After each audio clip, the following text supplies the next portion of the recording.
Hey, I'm Alex. Welcome to my channel. And today I want to talk to you about how I use natural elements to harmonize my mind.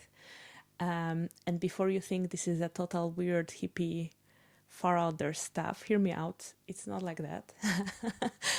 um, and I talk you through why in this video. So first of all, if you have been enjoying my videos, please do subscribe or like the video. It helps me out. So help me help you. Uh, so where do I start on this? Recently, I've been cycling.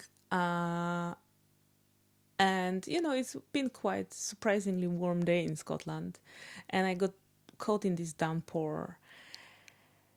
And I really loved it. I really enjoyed, you know, this kind of rain pouring down on me and almost cleansing me out as I was cycling. I was warm enough, so that was the kind of what made it nice.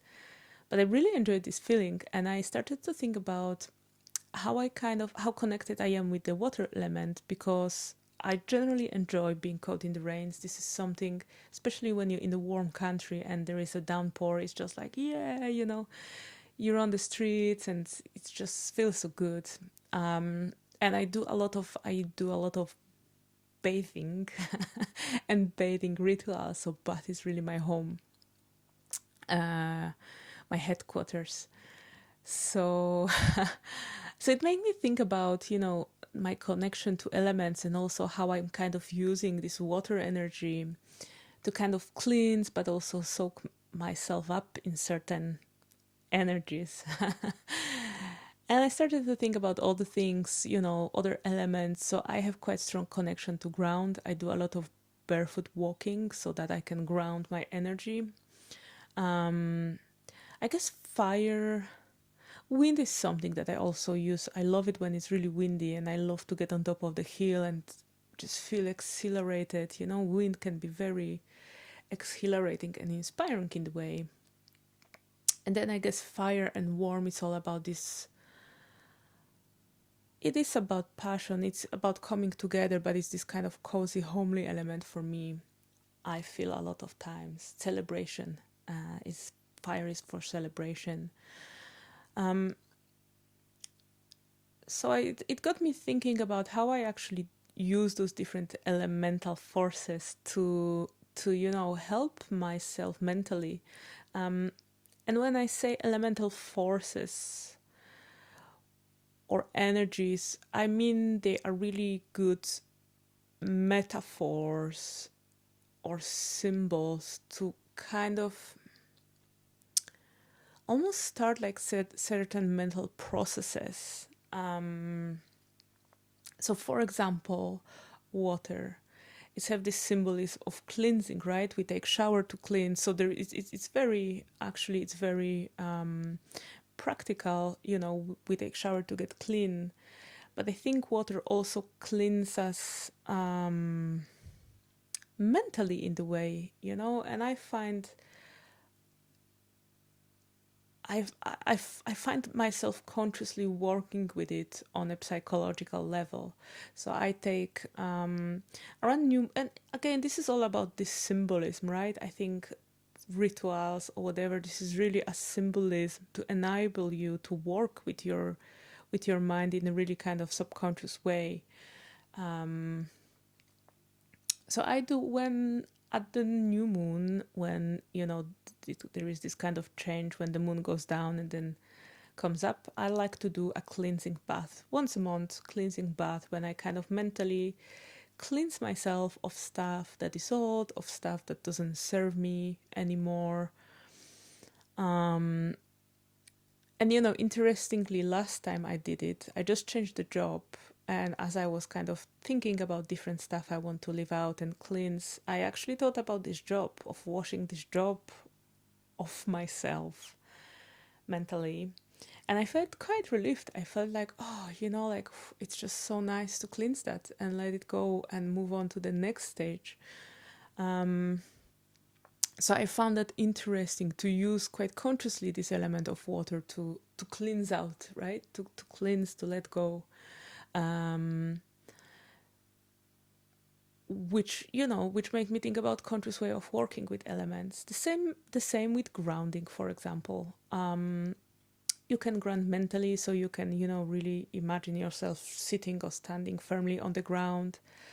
I do a lot of grounding through barefoot walking, because there is this whole theory, and I make other videos. As always, there's other videos to explain more. But there is this whole theory with grounding that, it's almost like an electrical discharge, how you have, a grounding cable in your plug, one of the pins, you have positive, negative, and grounding. It just helps to kind of pull the energy, the whatever electrons or whatever that are kind of floating about, it helps to pull them out to the ground. And I believe that it does have a well-being effect on the body, to kind of let discharge through the feet, because we're very insulated for ground. We were rubble souls. We, in the buildings, we have not that much opportunities to ground. There's, anyways, lots of videos about the benefits of grounding. I believe in it, and I personally feel good when, sometimes if I had a hectic day or hectic period, it just feels good to me to stand barefoot on the ground and mentally discharge all this energy. It just feels good. Whether there is science behind grounding or not, it just feels good to me, and it feels discharging. It feels like, here I am, here and now, back to my center. And it helps me a lot. And as I said, fire then have this element of bringing people together, bringing warmth.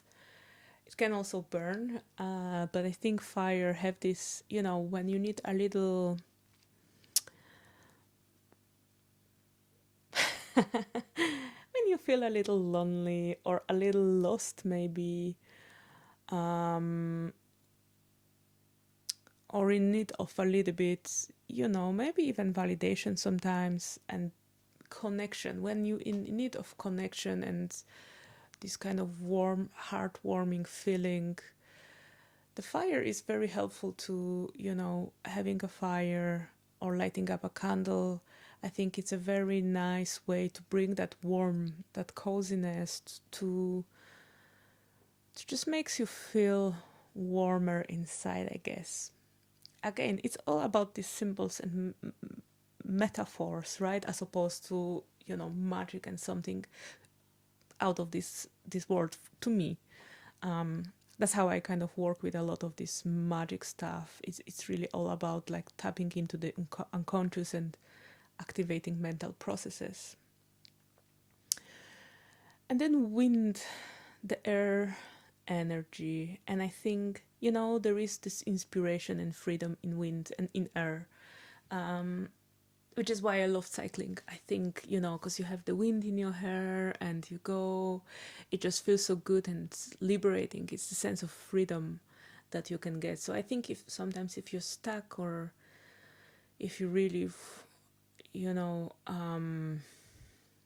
overwhelmed sometimes, I think the air element and wind element can help to disperse that. Also inspired, if you feel really, I think getting out there and getting winded on, it can be quite exhilarating, especially here in Scotland, where there are quite strong winds at times. You can really pump yourself up with wind, so if you need a little pick-me-up energetically, wind can help you, but also it could make you, I think, sometimes a bit fuzzy in a way, because it's,